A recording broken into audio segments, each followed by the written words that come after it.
찾으셨으면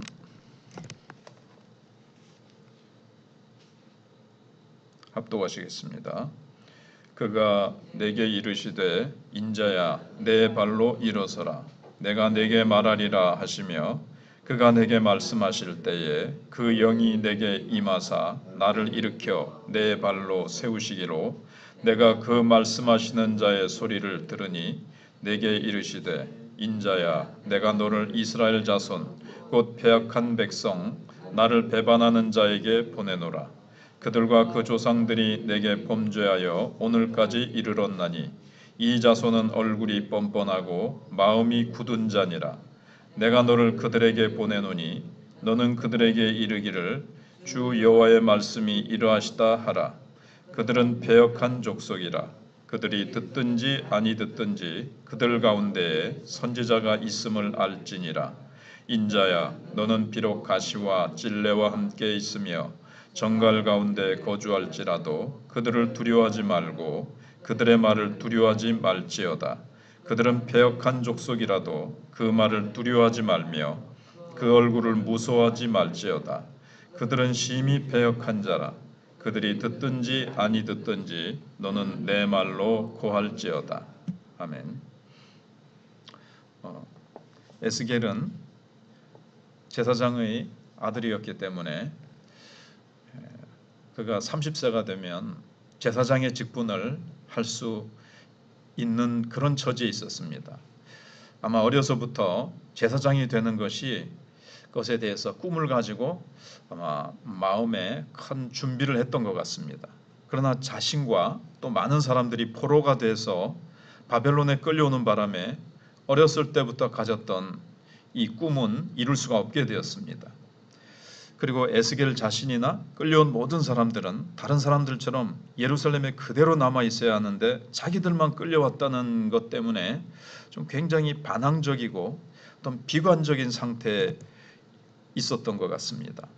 에스겔과 그의 이제 동료들은 야, 참 우리 인생이 왜 이렇게 됐나? 이보다 더 나쁠 수는 없다. 막 이러면서 참 모든 상태가 자기 정든 고향 그리고 하나님의 약속의 땅을 떠나서 바벨론으로 포로 잡혀 왔으니까 얼마나 그 상황이 최악의 상태처럼 느껴졌겠습니까? 그들은 포로되어 와서 이제 집단 수용소에서 강제 노동을 하고 있는 그런 실정이었습니다. 그러니까 마음 자체도 희망이라고는 당장은 보이지 않는 겁니다. 마음들이 다 지금 막 굳어 있고 반항적이고 비양심적인 상태에 있었습니다. 이때 하나님께서는 에스겔에게 포로된 사람들에게 하나님의 말씀을 전할 수 있는 사명을 주셨습니다. 그러니까 이제 제사장이었지만 이제 선지자의 사명을 주신 거죠. 하나님께서는 포로로 붙들려온 사람들의 마음이 너무나도 거칠고 반항적이어서 결코 에스겔의 말을 잘 받아들이지 않고 오히려 욕을 하고 반격할 것이라는 그런 말씀을 오늘 본문에서 하고 계십니다. 그러나 하나님께서는 에스겔에게 그 사람들이 받아들이든지 받아들이지 않든지 하나님의 말씀을 너는 전하기만 하라 이렇게 말씀하십니다. 이것은 하나님의 말씀의 능력만 믿으라는 뜻이었습니다. 지금 유다 백성들에게는 희망이라고는 전혀 찾아볼 수 없는 형편이었습니다. 그러나 그들에게 유일한 희망은 에스겔 선지자의 이 믿음 그리고 에스겔 선지자를 통해서 주시는 하나님의 말씀 이것만 지금 희망이죠. 모든 환경은 지금 절망적입니다. 그러나 믿음과 말씀 이 두 가지만 있다면 하나님의 백성들은 최악의 상태에서도 얼마든지 다시 일어설 수 있고 아름답게 다시 꽃을 피울 수가 있다는 겁니다. 먼저 하나님께서는 첫 번째로 1절에서 그가 내게 이르시되 인자야 내 발로 일어서라 이렇게 말씀을 하십니다.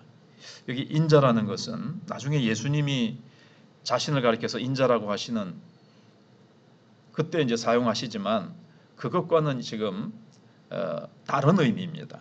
아주 연약한 인생을 말하는 겁니다. 우리 인간의 힘은 어떤 의미에서는 권력에서 나옵니다. 예를 들어서 군대 조직 같은 경우에 최고 사령관의 말 한마디로 수십만 명의 군인들을 전쟁터에 투입할 수가 있습니다. 그래서 큰 전쟁도 일으킬 수 있는 그런 힘을 가지고 있지요. 그러나 그 권력은 모두의 약속에 의해서 이제 그 사람에게 이제 주어진 것이고, 그 사람이 아무리 큰 권력을 가지고 있다 할지라도 그 자리에서 물러나서 한 그냥 평범한 개인으로 돌아오면 그는 이제 그 권력의 힘이 없으니까 그는 그런 큰 힘이 없습니다. 그냥 평범한 사람으로 돌아오게 되는 겁니다. 에스겔처럼 지금 강대국에 붙들려서 포로로 된 에스겔, 무슨 힘이 있겠습니까?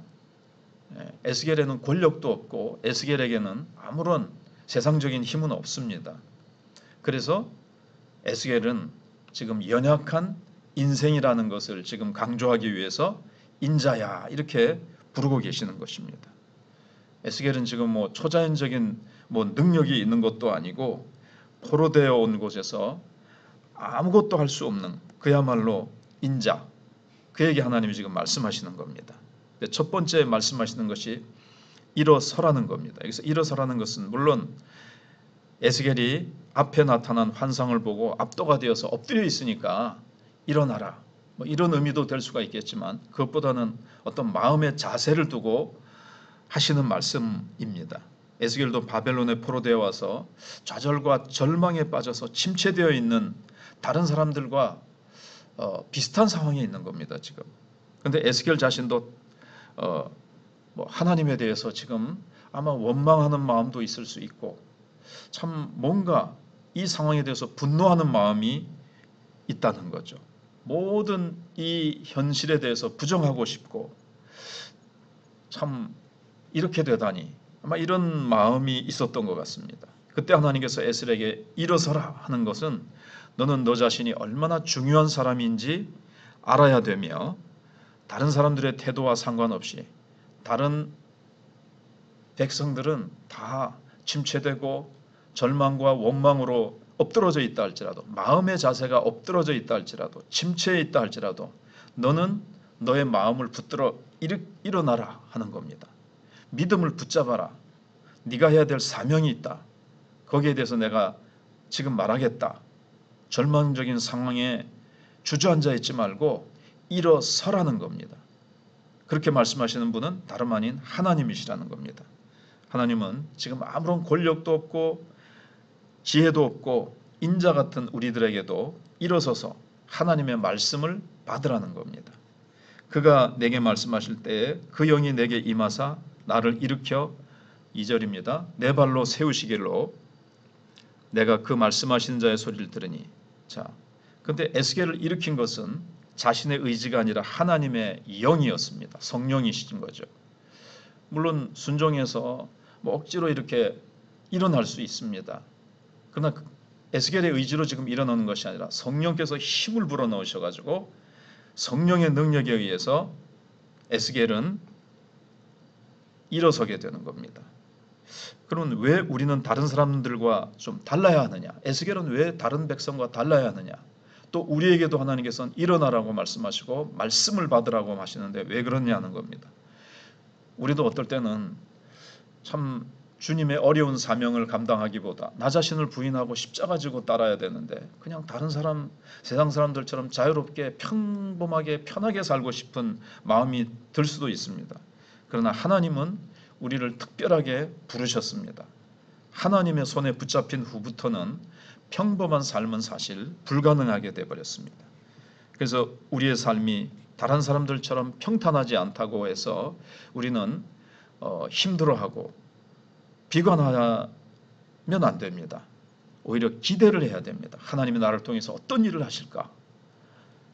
어중간한 사람보다는 하나님께서 특별한 한 사람, 바로 선 사람, 믿음으로 바로 서고 하나님의 말씀을 말씀하옵소서 주의 종이 듣겠나이다 하라고 하는 그렇게 바르게 서 있는 한 사람을 주님이 더 원하십니다. 왜냐하면 그 한 사람을 통해서 하나님은 은혜의 능력이 제대로 공급되기만 하면 다른 사람들을 일으킬 수 있기 때문에 그렇습니다.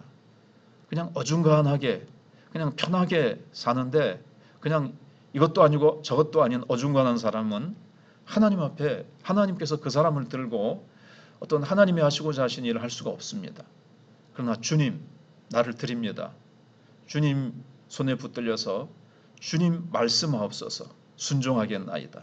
성령의 능력으로 붙들어 써주시옵소서 하는 그 한 사람, 다윗 같은 한 사람을 통해서 하나님께서 놀랍게 일하셨던 것처럼 그렇게 되는 겁니다. 그리고 하나님이 이제 하시는 말씀이 3절부터 내게 이르시되 인자야 내가 너를 이스라엘 자손 곧 패역한 백성 나를 배반하는 자에게 보내노라. 그들과 그 조상들이 내게 범죄하여 오늘까지 이르렀나니 이 자손은 얼굴이 뻔뻔하고 마음이 굳은 자니라. 내가 너를 그들에게 보내노니 너는 그들에게 이르기를 주 여호와의 말씀이 이러하시다 하라. 그들은 패역한 족속이라. 그들이 듣든지 아니 듣든지 그들 가운데 선지자가 있음을 알지니라. 사실 유다가 망한 이유는 바벨론이 너무 강해서가 아닙니다. 유다 백성들의 성향 자체가 너무 하나님께 대해서 참 반항적이고 불신앙적이었기 때문에 그렇습니다. 그들의 죄악 때문에 그렇게 된 거죠. 하나님께서는 열조 때부터 너희들이 그렇게 하더니 지금까지 너희들이 계속 그거를 변화되지 않고 지금까지 그렇게 강팍한 마음을 가지고 있었기 때문에 너희들이 이렇게 된 것이다. 그렇게 이제 말씀을 하십니다. 유다 백성들이 그럼 모든 것에 반발적이었느냐? 다른 민족의 문화와 세상 세속적인 이방 문화는 잘 받아들였어요. 근데 유독 하나님에 대해서 하나님의 말씀에 대해서 아주 반발적이었습니다. 하나님 우리에게 이러라 저러라 간섭하시는 것에 대해서 싫었던 거죠. 그리고 하나님의 말씀 이게 무슨 소용이 있나? 쾌쾌묵은 이 말씀, 이 신앙 이거 뭐 쾌쾌묵은 이런 거 그렇게 이제 하는 거죠. 근데 유다 백성 중에 일부가 바벨론에 포로되어 온 이후에 이게 이제 더 심해진 거예요. 하나님 능력도 없으시나? 하나님 왜 이렇게 우리를 이런 자리로 이렇게 하시나? 하면서 더 반발이 심해진 거죠. 사실 유다 백성들이 하나님께 지은 죄에 비교해 보면 바벨론에 포로 잡혀온 것은 사실 엄청난 은혜라고 볼 수가 있습니다. 포로로 붙들려 왔지만 감사하려고 하면 감사할 제목이 많아요. 그리고 거기서도 신앙생활 하려면 얼마든지 할 수 있습니다. 그런데 마음의 자세가 워낙 부정적으로 굳어 있기 때문에 그들은 무조건 화가 나고 막 신경질적이 되어 있고 기분이 나쁘고 막 그렇게 되어 있었던 겁니다. 지금 에스겔이 원하는 것은 빨리 그 이제 유다 백성들은 예루살렘에 돌아가서 뭐 이전과 같이 지내고 싶은 거겠죠. 그러나 하나님께서는 에스겔이 포로 중에 있는 그 가운데서 그 포로된 백성들에게 하나님의 말씀을 전하라는 겁니다. 그들은 가장 거칠고 가장 부정적인 사람들과 에스겔은 한평생 같이 살아야 되는 그런 지금 상황 가운데 있습니다. 4절에서 주님이 그렇게 말씀을 하시는 거죠. 그러니까 찔레와 가시 가운데 6절에 보시면 인자야 너는 비록 가시와 찔레와 함께 있으며 계속 말씀을 전해도 반발하고 반항하고 찌르는 말을 하고 네가 뭔데 그러냐는 식으로 막 이런 식으로 하는 그런 가운데서 복음을 전해야 돼요. 하나님의 말씀을 전해야 돼요. 자기를 환영하고 아멘 아멘 말씀을 사모하고 받아들이는 자가 아니라 찔레와 가시와 같은 그런 사람들 가운데서 말씀을 전해야 되는 사명이 에스겔에게 있는 거죠.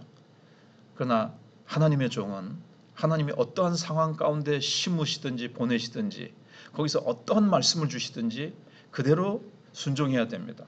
자기에게 아픔과 고난이 있다 할지라도 하나님이 주시는 사명, 하나님이 보내시는 사명의 자리에서 그는 온전히 순종해야 되는 겁니다. 그러면서 그들이 듣든지 아니 듣든지 그들 가운데 선지자가 있음을 알지니라. 듣든지 아니 듣든지 이 말은 혼자 떠들고 뭐 치우라는 뜻이 아닙니다. 겉으로 나타나는 그들의 반응에 대해서 너무 좌우되지 말고 하나님 말씀 자체의 능력을 믿으라는 겁니다. 하나님의 말씀이 떨어지면 하나님의 말씀은 헛되이 내게로 돌아오지 아니하고 반드시 하나님의 역사를 일으키신다 그랬습니다. 감동되어 깨어지든지 아니면 스데반이 말씀을 전했을 때 막 마음이 강팍해져 가지고 스데반을 돌로 치든지 반응이 있게 돼 있어요.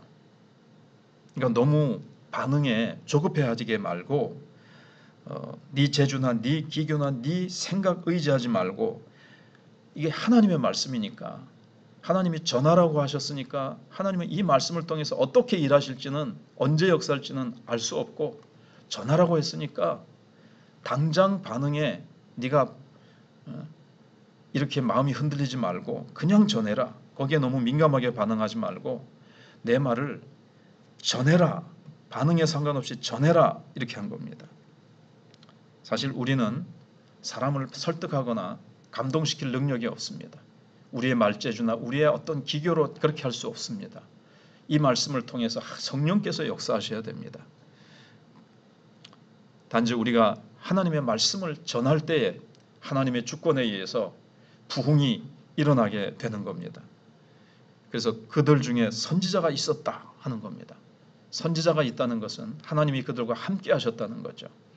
선지자가 끊어졌다는 것은 하나님께서 그들을 떠났다라는 겁니다. 근데 포로되어 온 그 상황 중에서도 하나님이 선지자를 세우셨다는 것은 그렇게 강팍한 자들이지만 하나님이 내가 너희들 가운데 함께 있다. 금요일에 생각해 본 대로 바퀴 달린 보좌가 예루살렘에서 바벨론 중심으로 옮겨졌습니다. 그리고 하나님께서 에스겔 선지자를 통해서 하나님께서 말씀하시는 거죠. 그래서 7절에서 너는 6절에서 비록 가시와 찔레와 함께 있으며 더 그렇습니다. 정갈 가운데 거주할지라. 정갈은 막 세게 쏘잖아요. 그렇게 막 독침으로 쏘듯이 막 그렇게 반항한다 할지라도 두려워하지 말고 그들의 말을 두려워하지 말지어다. 그들이 그런 막 독침 같은 말을 하더라도 두려워하지 말아라. 그들은 패역한 족속이라도 그 말을 두려워하지 말며 너 계속 그렇게 말하면 죽인다 뭐 어떻게 한다 해도 두려워하지 말고 그 얼굴을 무서워하지 말라. 분노한 얼굴로 당장 죽일 것 같이 해도 무서워하지 말라는 겁니다. 그들은 심히 패역한 자라. 그들이 듣든지 아니 듣든지 너는 내 말로 구할지니라 그랬습니다. 그래서 하나님께서는 이렇게 강팍한 자들 가운데서도 하나님은 사랑하셔서 내가 너희들과 함께 한다라는 것을 보여주시기 위해서 선지자를 보내시는 거죠. 선지자가 있구나 우리 가운데. 그것을 알게 하기 위해서 그렇게 주님은 에스겔에게 사명을 주셨습니다. 그들은 언젠가 어느 순간에 느끼게 될 것입니다. 우리도 악한 자들이 공격할 수 있습니다. 복음 전할 때 이렇게 저렇게 반발할 수 있고 하나님이 어디 있느냐 천국을 가봤느냐 뭐 별의별 말을 하고 반발한다 할지라도 우리는 정말 듣든지 아니 듣든지 우리는 전해야 될 사명이 있기 때문에 우리는 복음을 전하고 또 우리가 어떤 사람들에게 권면하고 우리는 하나님이 에스겔처럼 어떠한 어려운 상황 속에서 사명을 준다 할지라도 그 사명을 우리는 순종하여 잘 감당하는 우리가 되어야 되겠습니다. 하나님의 말씀의 능력이 하나님의 때에 놀랍게 나타나게 될 것입니다. 그래서 당장 현재의 반응에 우리가 실망하지 말고 우리는 하나님의 말씀을 던져 놓으면 하나님은 그 말씀을 가지고 언젠가 역사하실 것이니 우리가 해야 될 일을 우리는 잘 충성하며 순종하며